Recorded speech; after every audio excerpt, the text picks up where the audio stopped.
I took my coat off to come up here and I'm regretting it now. I would echo Helen's plea to, if you see somebody that you don't know or you don't recognize, then go up and say hello to them. Don't be afraid to ask their name. I've known Helen for a little while now and I forgot her name this morning, so don't be worried if you don't know everybody's name here. As Helen said, we are continuing our series in the church. What does it mean to be the church? And thinking about it in two stages. Firstly, first half, that we're thinking about the theology and the theory of the church. What is the church? And then after Lent, after Ash Wednesday and through Lent, we'll be thinking about what are the practicalities of that? How does it play out? And as mentioned already, we are thinking about how we are one, and we're thinking about unity and growth. And as we look around the world, unity is an outcome that is lacking. Maybe there's little pockets of unity. Unity might happen in a particular tribe or side of an argument, and even then, they're not always united. There are little factions. But unity is important because it fosters collaboration, it increases harmony, it increases a sense of belonging, and it helps build resilience. Every sports team or organisation that performs well has unity and cohesion at the heart of it. And even when we come to films and film franchises, they play into this idea of unity. If you think about the first Avengers movie, there's a team of super talented but self-absorbed individuals who are just in this for themselves at the beginning. But when they become united, when they unite around a common hope, it's then that they are highly effective. But unity is also important in the church because Jesus prayed for it. And Jesus wants it for us. Jesus died so that we may have it. John 17, the end of John 17 is almost the last thing he is saying before he goes to the Garden of Gethsemane. It's almost the last thing he's saying before he goes and dies on a cross. This was so important to Jesus that we be united that it's almost his final words, or among the last things that he said. And Paul in Ephesians, he's telling us what the default setting of the church should be. And in chapter 4, and in other places, he's saying that we should be united. We should be one. This should be the modus operandi of the church. It was Henry Ford that said, coming together is the beginning. Keeping together is progress. But working together is success. And this morning, we're going to look at the character for unity and the roles for maturity. Character for unity and roles for maturity. And we're going to see that our job is to reach and strive for unity and growth. So it has been the week of prayer for Christian unity. People around the world echoing Jesus' prayer from the end of John 17. But as we look around the world, there are over 40,000 denominations. To put that in a little bit of perspective, in 1900, it's thought that there were 1,600 denominations. So in 120-something years, 126 years, there's been roughly a 2,500% increase in the number of different groups and denominations around the world. And while a different calling is important and a different focus and different priorities is important, that number says something about the amount of disunity within the church. If you go to a more traditional service, then they often recant what's called the creed. If you come to the 8:30 service here in the morning or midweek, we say the creed as part of the liturgy.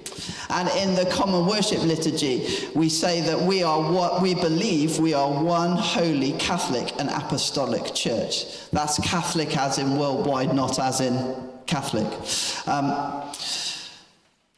But one of the things we declare is that we are one. And the creed is the basic framework of what it means to be a follower of Jesus. And when we declare that, we are saying it, but we don't always feel that it is true. You see, when we say this, it has a both and quality to it. It's something we believe is true, and it is also something we hope for. It is both and. It is our calling, but it's also our goal. It's been described as a gift, yet a task. And in verse 3 of Ephesians 4, Paul says that we should make every effort to keep unity. And what are we united around? We're united around, in verse 4 of Ephesians 4, one Lord, one hope, one baptism, one Spirit. I know these aren't in order. One God. We're united around everything Jesus brings to us. We're united around everything that reveals Jesus to us. We're united around the work and person of Jesus. Now, when I'm saying we should be united, united doesn't mean uniformity. It doesn't mean that we are brainwashed robots and we all have to do exactly the same thing all of the time. We all bring our different gifts and talents and personalities to the church, and we are better for it. But we are united around Jesus. In John 17:24, Jesus tells us that he's the one who shows God's love. We're united around that. In John 17, we can see that Jesus is for us because he is praying for us. And one of the sources I was reading this week said, when Jesus is praying, he thinks of you. That's been playing on my mind all week. When Jesus is praying, he thinks of you. That's what we are united around, someone who is for us. Jesus gives us a common purpose and mission to go and make other disciples, other followers of him. We're united around that. He gives us a common hope, a hope of a future of his kingdom coming in full, and we are to unite around that. And in verse 3 of Ephesians 4, Paul says we are to unite around a bond of peace. A bond of peace is what Jesus accomplished. And when it talks about peace in the Bible, it's not talking about a nice feeling of tranquility, although that is part of it. But it's talking about peace when the whole world or even cosmos has been put right. We're united around the work of Jesus to make all things new, around his death and resurrection.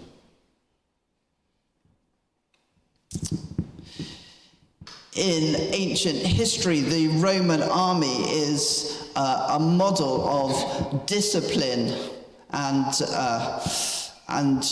rules that they followed, army etiquette.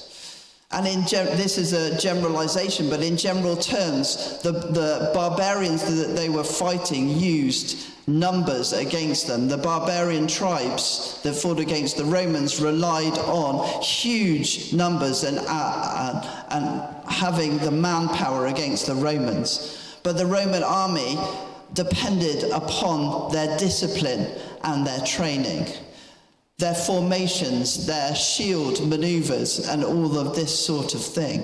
And they overcame vast numbers many times that came against them.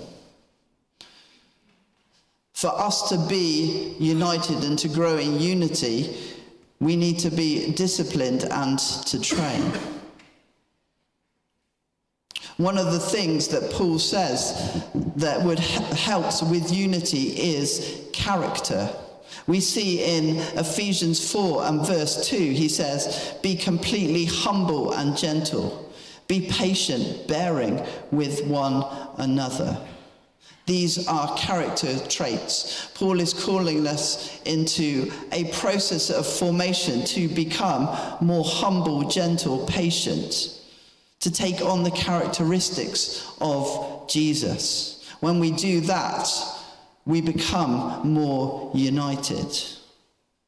And when I'm talking about character, I'm talking about the aggregate of the distinctive qualities, mental and moral, of an individual.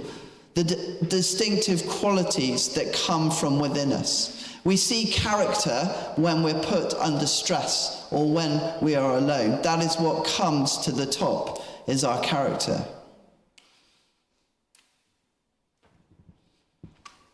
And I would suggest that sometimes character is lacking in our culture in general. But in our culture, we live in a culture that is craving authenticity and what's real.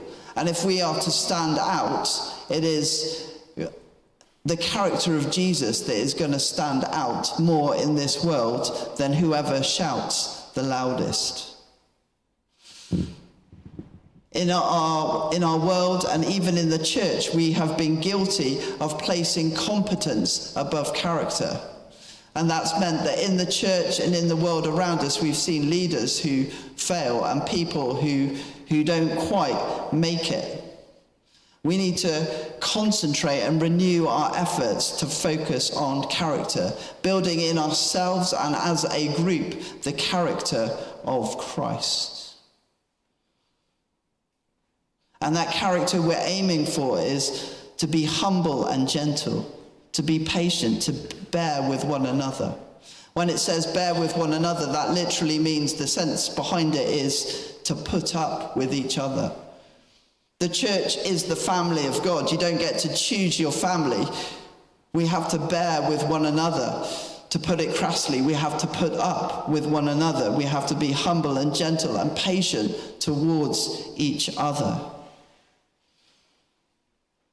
This happens in community.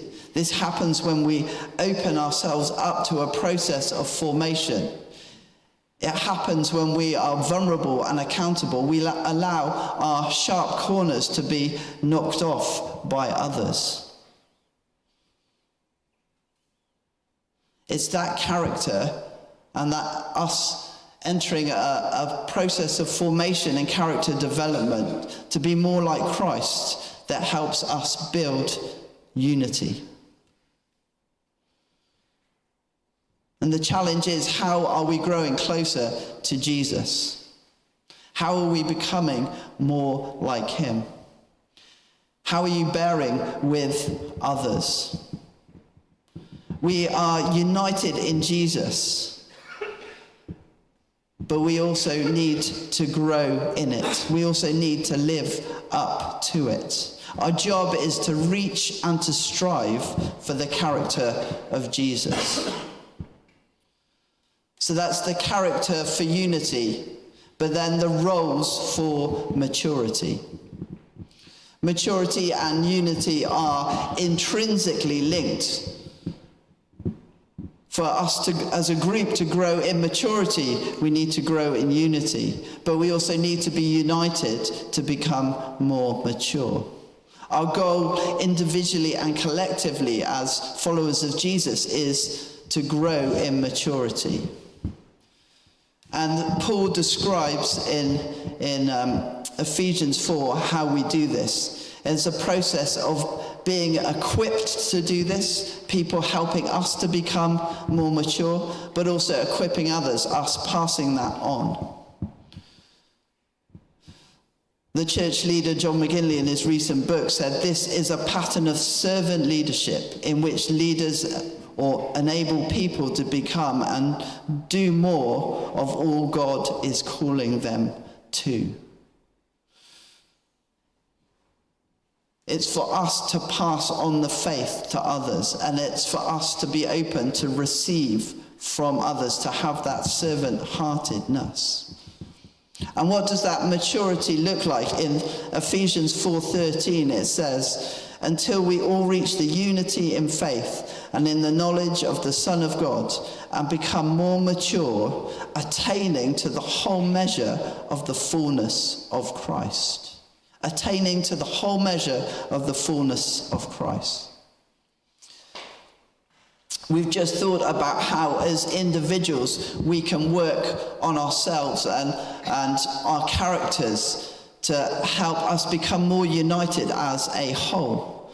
But here, Paul is saying maturity, a maturity in the church, a church that is growing, is a church that is showing as a whole group the character of Jesus. What I mean by that is when people look at us as a church, when people look at St. Mary's, do they say, oh, St. Mary's, that's what Jesus is like? For us to be a mature church, a growing church, or at least growing to maturity, is for us, for people. That is when we look like Jesus from the outside. We attain to the whole measure of the fullness of God. We grow and grow to be more like him as a whole collective group. And in verse 11, we see that God has given us gifts and roles so that we can grow to maturity as individuals and as a group. And in verse 11, when it says that these are given, it means that these are, the sense behind it is that they are perfectly suited for the task. God gives us gifts that are perfectly suited to us growing to maturity. He gives us everything we need. He doesn't leave us lacking in any way. We need all of these gifts and all the gifts he gives us and all the gifts that complement each other to grow to maturity. And I don't have time, unfortunately, to unpack all of the gifts that are mentioned here in Ephesians 4. And that's not an exhaustive list of all the gifts that God gives. There's more in Romans 12 and 1 Corinthians 12. And even those are not an exhaustive list of everything God gives us. But those 5 gifts that are mentioned in Ephesians 4, they make up the whole ministry and practice of Jesus. We have everything we need to be like Jesus. We have everything we need to help others in the way that Jesus helped others. We have everything we need to do the things that Jesus did. Everything he's given us is perfectly suited to us becoming mature and doing those things. And verse 12 shows us that we can expect an impact because it will lead us to works of service and build us up. When we become a follower of Jesus, we become what's called a disciple. And some people describe a disciple as a learner, but it is more than that. A better word to describe a disciple is an apprentice, somebody who not only learns, but practices on the job. We don't just consume, we also give out. And God has given us the gifts to follow the model of Jesus. It's our job to reach and to strive to grow in maturity together.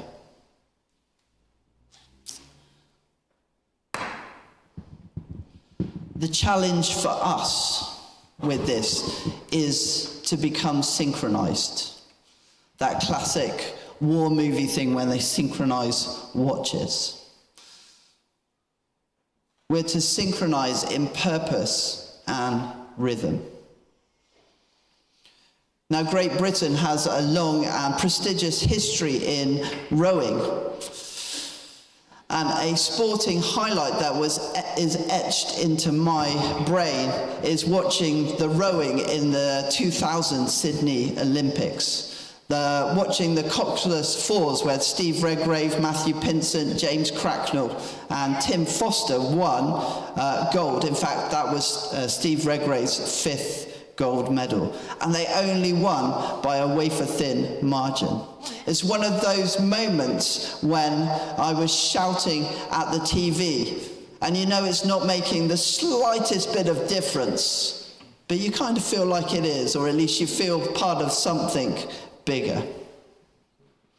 But any rowing team needs to spend time together. They need to train together. They need to dream together. They need to pull towards a common hope and a common goal, metaphorically and literally. A rowing team needs to be synchronized in purpose and rhythm. We as a church need to be synchronized in purpose and rhythm. We need to work towards unity. We need to work towards maturity. We need to bear with one another, allowing our corners to be knocked off, knowing and admitting we're not the finished article yet. We are to allow ourselves to be equipped for the task and to pass it on.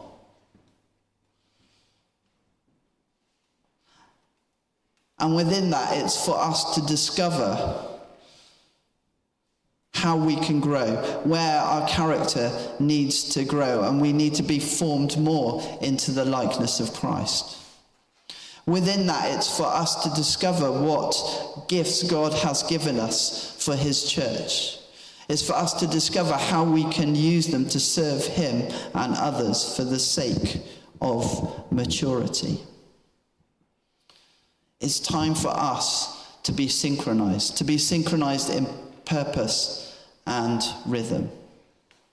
Our job is to reach and strive for unity and maturity.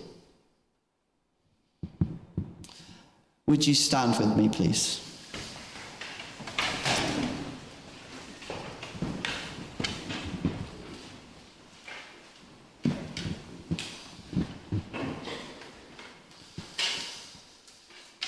Let's take a moment to pause and invite God to speak to us.